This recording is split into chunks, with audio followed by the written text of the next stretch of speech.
అవును. నేను అడిగేది అదే. అంటే మీరు ఎందుకు ఇన్వాల్వ్ అయ్యి తన దగ్గరికి వెళ్ళాల్సి వచ్చింది? నువ్వు నేను ఒకరోజు పిలిచాను. మనసు పడిందా తను? నేను పడింది. అదే కదా నేను అంటున్నాను. జానీ మాస్టర్ మీద మనసు పడింది. నేను ఒకరోజు రిహార్సల్కి వెళ్ళాను. షూట్కి రిహార్సల్స్కి వెళ్తుంటా నేను.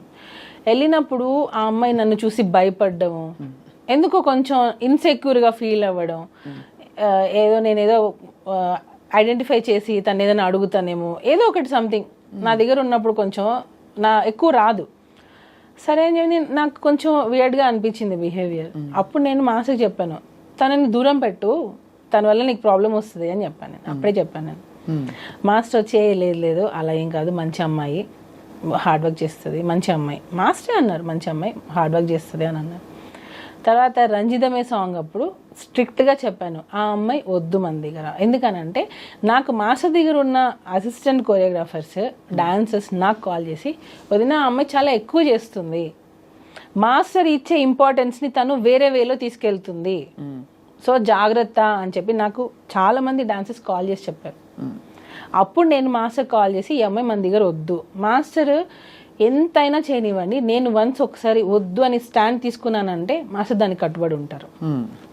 స్టార్టింగ్లో ఒకవేళ అటు ఇటు డిస్కషన్ జరిగినా అట్ ద ఎండ్ మాస్టర్ నన్ను ఎప్పుడు క్రాస్ చేసి వెళ్ళరు. అంటే తను చెప్పేది నిజమే అని నమ్ముతారు. సో అలాగా వద్దు అని అనుకున్నా మా అమ్మాయిని పక్కన పెట్టేశాను. తర్వాత తను పుష్ప 2లో వచ్చిందని. ఇప్పుడు పుష్ప 2లో కూడా అమ్మాయికి ఎలా వస్తుంది చెప్పండి? జానీ మసదిగా చేస్తేనే. పుష్పలో చేసింది ఆ అమ్మాయి, 1లో చేసింది, తర్వాతనే కదా నీకు 2లో కూడా అవకాశం వస్తుంది. నువ్వు అవకాశాల పరంగా తను జానీ మాస్టర్ అసిస్టెంట్గా చేసిన ఈ విషయాలు అవన్నీ అది ఒప్పుకుంటున్నారు అందరూ. ఇక్కడ 2 పాయింట్లు. ఒకటి, ఇష్టపూరితంగా కానీ అయిష్టంగా కానీ వీళ్ళిద్దరి మధ్య ఒక రిలేషన్షిప్ ఉందా? ఆ రిలేషన్షిప్ని భరించలేని ఒక భార్యగా మీరు కూడా నలిగిపోయి ఉంటారనే విషయం కూడా సమాజం మాట్లాడుకునే వాళ్ళు గుర్తిస్తారు. బికాజ్ ఎంత లేదన్నా మీరు ఎన్ని వైపులా అందరూ వచ్చి మీకు చెప్పినా కూడా మీకు అది బాధే కదా. ఇప్పుడు ఒక ఆడపిల్ల వచ్చి దూసుకొచ్చేస్తుంది, తను మీ ఆయన్ని డైవర్ట్ చేస్తుంది అని అంటే it's very painful for any wife. చాలా సఫర్ అయ్యాను మ్యామ్ ఆ అమ్మాయి విషయంలో, చాలా సఫర్ అయ్యాను. వాళ్ళ మదర్కి ఆ అమ్మాయికి చాలాసార్లు నేను కాల్స్ చేశాను, మీరు చేసేది తప్పు, మీరు బియాండ్ ఎక్స్పెక్ట్ చేస్తున్నారు, మీ కెరియర్ ఇది కాదు, మీరు వచ్చిన దేనికి, మీరు ఒక అసిస్టెంట్ కొరియోగ్రాఫర్గా వచ్చారు, మీ పని మీరు చేసుకున్నారా, వెళ్ళిపోయామా, ఇలానే ఉండాలి అని నేను ఆ అమ్మాయికి చాలాసార్లు చెప్పాను. పిలిచి మరీ చెప్పాను, ఇంటికి కూడా పిలిచాను. నా దగ్గర లేదు అసలు అలాంటిది ఏం లేదు నాకు అని అంటది.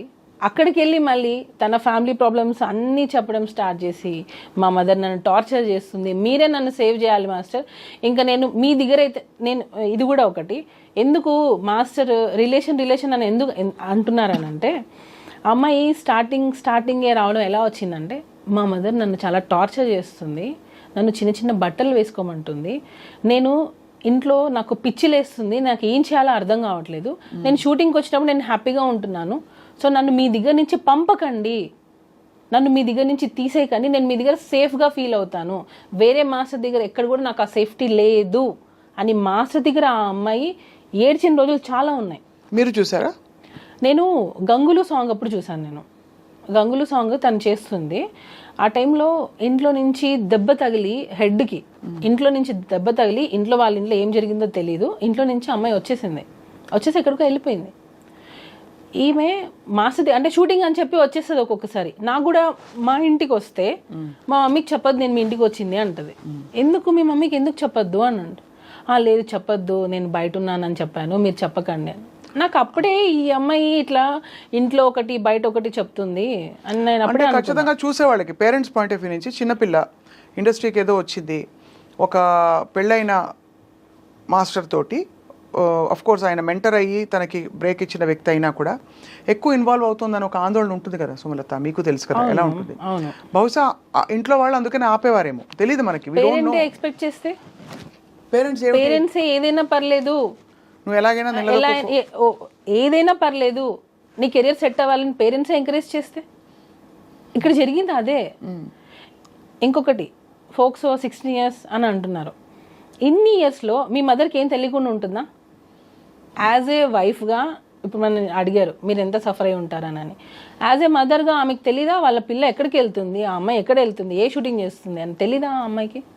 ఖచ్చితంగా. అంటే మీరు అడిగే క్వశ్చన్స్ లాజికల్గానే ఉన్నాయి డెఫినెట్గా. అంటే అంత తెలియకుండా ఇన్నేళ్ళు ఏం చేయకుండా ఊరుకుంటారా పేరెంట్స్ అని అడుగుతున్నారు, అంతేనా? తెలిస్తే మీ మీరు ఇంటికి encourage వస్తేనే అదే వాళ్ళ మదర్ ఆ అమ్మాయి చాలాసార్లు మా ఇంటికి వచ్చారు. వచ్చి ఏమనేవారు? మాట్లాడుకోవడం, డిస్కషన్స్ నార్మల్గా కెరియర్ గురించి ఇలా. నేను ఒకసారి దీని గురించి కూడా వాళ్ళ మదర్ని పిలిపించాను ఇంటికి. మీ అమ్మాయి ఇలా చేస్తుంది, కొంచెం చూసుకోండి. తనకి ఇతర ఇంట్రెస్ట్ ఏమైనా ఉన్నాయా జానీ మాస్టర్ తోటి ఇంకా కొంచెం క్లోజ్ అవ్వాలని? కానీ అదే కదా మేము ఇంటెన్షన్. ఆడియో ఒకటి లీక్ అయింది, విన్నారు కదా? విన్నాను. అదే అంటే మీ నోట విందాం. దానిలో క్లియర్ కట్గా తను ఏం చెప్పింది, నేను మాస్టర్ని ప్రేమిస్తున్నాను, పెళ్లి చేసుకోవాలనుకున్నాను, అక్కకి తెలిసిపోయింది అని చెప్పింది. క్లియర్ కట్గా ఉంది దానిలో. నేను ప్రేమించాను, పెళ్లి చేసుకోవాలనుకున్నాను, అక్కకి తెలిసిపోయింది. ఆడియో ఎలా వచ్చింది బయటికి?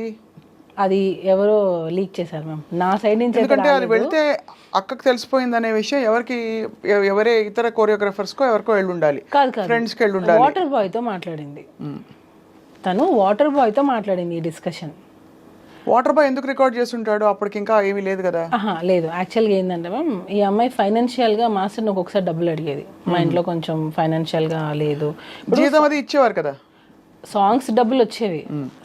కాకుండా మాస్టర్ని కొంచెం ఫైనాన్షియల్గా నాకు సపోర్ట్ కావాలి, కొంచెం వాళ్ళ చెల్లి సమ్ సివిల్స్ ఏదో చేస్తుంది, దానికి కూడా మాస్టర్ హెల్ప్ చేశారు.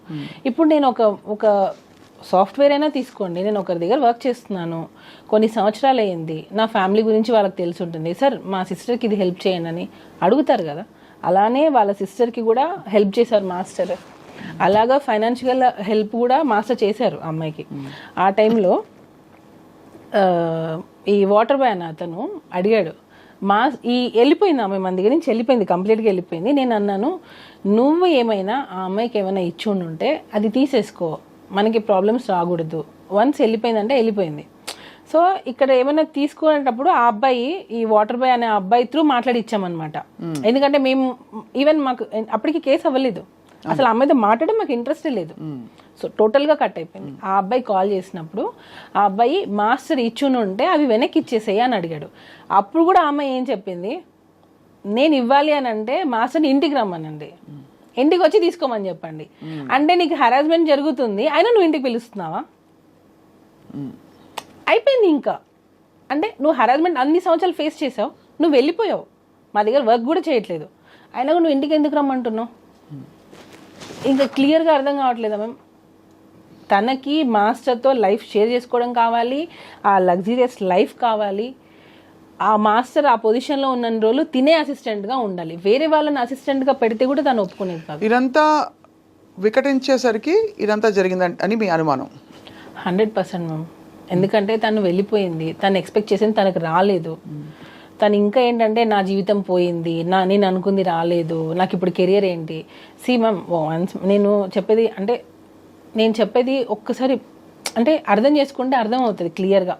తను ఢీ షోలో నుంచి డైరెక్ట్గా జానీ మాస్టర్ దగ్గరకు వచ్చేసింది, అంటే ఒక పాన్ ఇండియా కొరియోగ్రాఫర్ దగ్గరకు వచ్చేసింది. తనకి ఇంకా అన్ని పెద్ద పెద్ద సినిమాలే చేస్తుంది. తను కొరియోగ్రాఫర్గా, అసిస్టెంట్ కొరియోగ్రాఫర్గా పెద్ద పెద్ద సినిమాలు చేస్తుంది. ఎక్కడికి వెళ్ళినా కార్లు, ఎక్కడికి వెళ్ళినా ఇదే లైఫ్. ఆ ఏజ్లో మనకి ఏమనిపిస్తుంది చెప్పండి?